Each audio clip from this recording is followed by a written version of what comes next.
பாஸ்கா காலத்தின் 6ஆம் ஞாயிறு மறையுரை. இரு இயேசுவிற்கு பிரியமானவர்களே, இன்றைய வாசகங்கள் அன்பை பற்றி பேசுகின்றன. 2ஆம் வாசகத்தில் கடவுள் அன்பாயிருக்கிறார் என்று வாசிக்க கேட்டோம். அதே போல இன்றைய நற்செய்தி வாசகத்தில் இயேசு தன்னுடைய சீடர்களை பார்த்து என் அன்பில் நிலைத்திருங்கள் என்கின்றார். இயேசு மட்டுமல்ல, விவிலியம் முழுவதுமே அன்பை பற்றி தான் பேசுகின்றது. விவிலியம் கடவுள் தன்னுடைய மக்களுக்கு எழுதிய அன்பின் கடிதம் என்பார்கள்.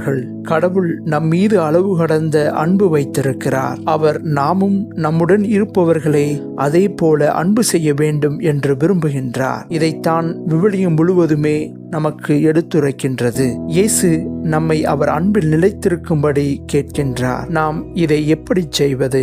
இந்த கேள்விக்கு அவரே இன்றைய நற்செய்தியில் பதிலும் தருகிறார். நீங்கள் என்னுடைய கட்டளையை கடைபிடித்தால் என்னுடைய அன்பில் நிலைத்திருப்பீர்கள் என்கின்றார். இயேசு முழு விவிலியத்தையுமே 2 அன்பு கட்டளைகளில் சுருக்கிவிட்டார். இறுதி ராவணவின் போது தன்னுடைய சீடர்களுக்கு அவர் அந்த அன்பு கட்டளைகளை கொடுத்து சென்றார். எல்லாவற்றிற்கு மேலான கடவுளை அன்பு செய்ய வேண்டும் என்பதும், நம்மை நாம் அன்பு செய்வது போல மற்றவர்களையும் அன்பு செய்ய வேண்டும் என்பதும் தான் இயேசு நமக்கு கொடுத்த 2 கட்டளைகள். இந்த 2 அன்பு கட்டளைகளையும் தான் நம்முடைய கிறிஸ்துவ விசுவாசத்தின் அடித்தளமாக நாம் கொண்டுள்ளோம். இந்த 2 கட்டளைகளையும் கடைபிடிக்காமல் நம்மால் இயேசுவின் சீடர்களாக இருக்க முடியாது. நாம் இந்த அன்பு கட்டளைகளை நம்முடைய வாழ்வில் கடைபிடித்தோம் என்றால் அவர் நம்மை தன்னுடைய நண்பர்களாக ஏற்றுக்கொள்வார். ஏனென்றால் நான் கட்டளையிடுவதையெல்லாம் நீங்கள் செய்தால் நீங்கள் என்னுடைய நண்பர்களாக இருப்பீர்கள்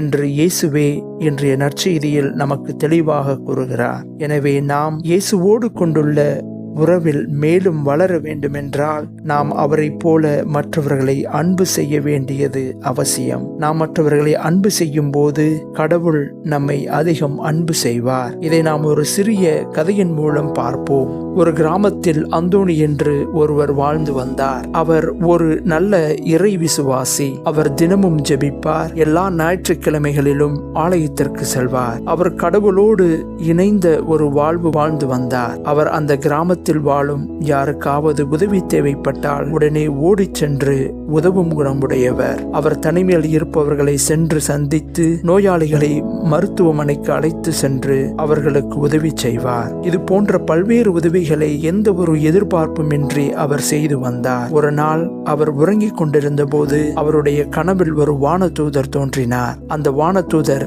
கையில் ஒரு பெரிய புத்தகத்தை வைத்திருந்தார். அந்தோணி அந்த வானதூதரிடம் அந்த புத்தகத்தில் என்ன எழுதியிருக்கிறது என்று கேட்டார். அதற்கு வானதூதர், யாரெல்லாம் கடவுளை அன்பு செய்கிறார்களோ அவர்களுடைய பெயர்கள் எல்லாம் இந்த புத்தகத்தில் எழுதப்பட்டிருக்கிறது என்று கூறினார். அந்தோணிக்கு தன்னுடைய பெயர் அந்த புத்தகத்தில் இருக்கிறதா என்பதை தெரிந்து கொள்ள ஆர்வமாக இருந்தது. அவர் வானதூதரிடம் அதிலுள்ள பெயர்களை வாசிக்கும்படி கேட்கின்றார். அவரும் ஒவ்வொரு பெயராக வாசித்தார். ஆனால் அதில் அந்தோணியின் பெயர் எழுதப்பட்டிருக்கவில்லை.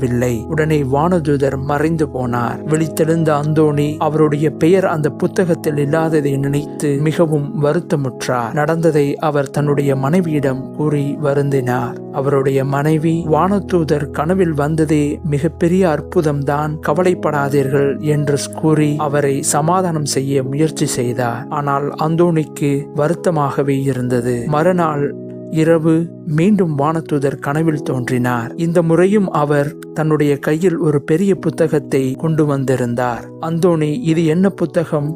இதில் என்ன எழுதி இருக்கிறது என்று கேட்டார். அதற்கு வானதூதர், இதில் கடவுள் யாரையெல்லாம் அன்பு செய்கிறாரோ அவர்களுடைய பெயர்கள் எல்லாம் இதில் எழுதப்பட்டிருக்கிறது என்றார். அந்த புத்தகத்தில் முதல் பெயராக அந்தோணியின் பெயர் இருந்தது. இதை கேட்டதும் அந்தோணிக்கு மிகவும் மகிழ்ச்சி. இந்த கதையில் நாம் கேட்டது முற்றிலும் உண்மையே. நாம் எப்போதெல்லாம் ஆலயத்திற்கு சென்று திருப்பலியில் பங்கெடுத்து தினமும் இறைவனை நோக்கி ஜெபிக்கின்றோமோ அப்போதெல்லாம் நாம் கடவுளை அன்பு செய்கின்றோம். இதன் மூலம் நாம் நம்முடைய அன்பையும் நன்றியையும் அவருக்கு கொடுக்கின்றோம். ஆனால் நாம் எப்போதெல்லாம் மற்றவர்களை அன்பு செய்து அவர்களுக்கு உதவி செய்கின்றோமோ அப்போதெல்லாம் கடவுள் நம்மை அன்பு செய்கின்றார். அவர் நம்முடைய உள்ளங்களில் வசிக்க வருகின்றார். இத்தகைய பிறரன்பு செயல்கள் நாம் கடவுளோடு கொண்டுள்ள உறவில் வளரவும் இயேசுவின் உண்மையான நண்பர்களாக வாழவும் நமக்கு உதவுகின்றன. இதனால் பிறரன்பு இறை அன்பை விட பெரியது என்று அர்த்தமல்ல. ஏனென்றால் அன்பு கடவுளிடமிருந்துதான் வருகிறது. நம்மால் சுயமாக அன்பு கொண்டவர்களாக வாழ முடியாது. கடவுள்தான் நமக்கு